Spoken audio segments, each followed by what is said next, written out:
Hello everyone, and welcome to Day 7.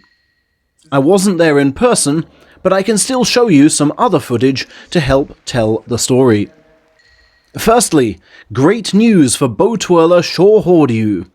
On a personal high rank of Makushita 8, he's already reached a winning score, going 4-0 this afternoon with defeat of Division 3 promotion rival Wushozan. In addition to extra bulk and muscle, he's put on an extra layer of calm, as shown in this cool dismissal of Tsukahara on Day 2. 3 more wins, and Shohoryu is guaranteed his first professional salary. Not such great news for the other ones to watch, I'm afraid, though. Takanoiwa's nephew Hokutenkai slipped to 1-3 today with defeat to Tochimaru. Promotion is now beyond him, even if he wins his final 3. And these 2 men I featured pre-tournament are also tightening up as a salary comes within tantalizing reach. Here are Roga and Takakento against each other on Day 5.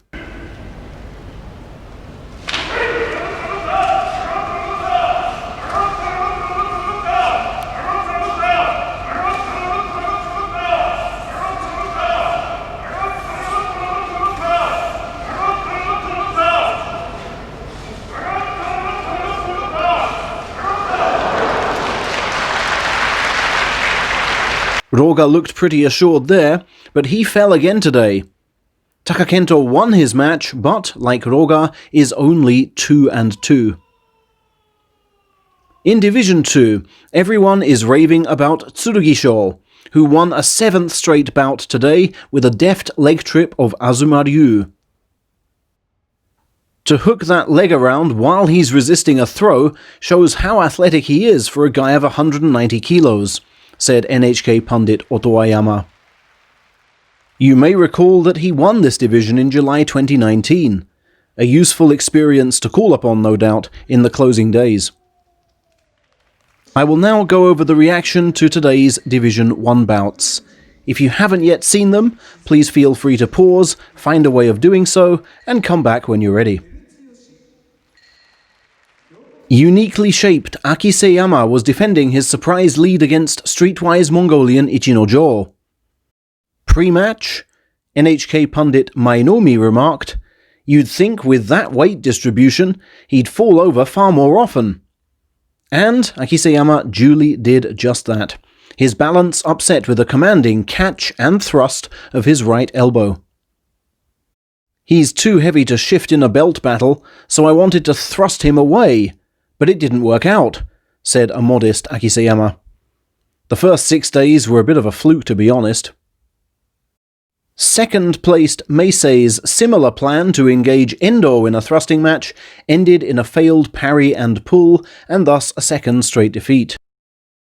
But Daieisho destroyed TAKANOSHO with the perfect thruster's tachi-ai to complete his clean sweep against the entire Sanyaku contingent.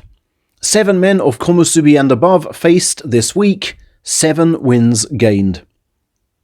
The tournament's sole leader raced away to the bathtub once his work was done, simply saying it was good that he'd won.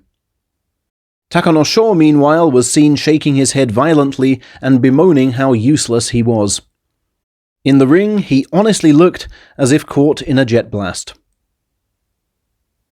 A forward-leaning Hokuto Fuji was caught with both his left hand and left foot extended against Takayasu and promptly helped on his way down to the clay.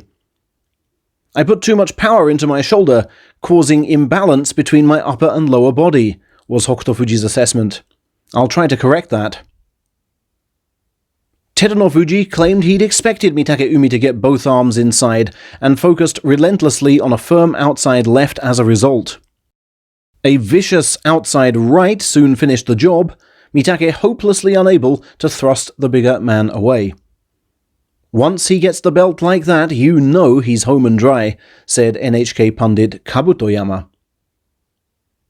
Asanoyama got his right through Kotoshoho's armpit at lightning speed, then trapped him with a vintage outside left and crushed him onto his back. "The outside left was my aim," said the Ozeki, who is now 4-3. I'll try to build on that tomorrow. Kotoshoho must improve his tachi-ai impact and pushing power, said Mainomi. Indeed, concurred Kabutoyama. He's noticeably easy to move around at this level.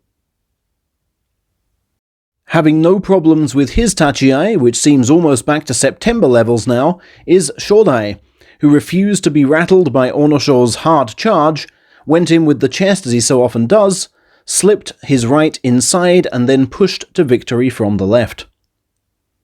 I tried to really dig my fingers into him from the left, but it didn't work, Onosho confessed, his right hand also bouncing off Shodai's retreating bicep. Then I just got knocked upwards, he added, of the move which sent him dancing over coats and bags in ringside seats.